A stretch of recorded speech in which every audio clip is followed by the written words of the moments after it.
এটা হচ্ছে পূর্বাচল উপশহর। 300 ফিট দিয়ে এসে ক্যাডেট কলেজের গলি দিয়ে নেমে বেশ খানিকটা সামনে। দুপুরের খাবার জন্য বর্তমানে একদম জমজমাট জায়গা হচ্ছে এখানকার Taher restaurant.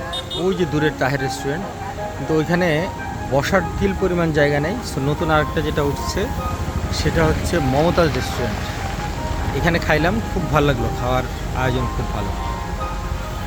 Live fish fry করে দেয় এখানে। আমরা ছোট চিংড়ি, পুঁটি মাছ এগুলো ভাজি খেলাম, বড় মাছও আছে। চাইলে এই যে এখানে উনি খুব সুন্দর করে ভাজি করে দেবেন।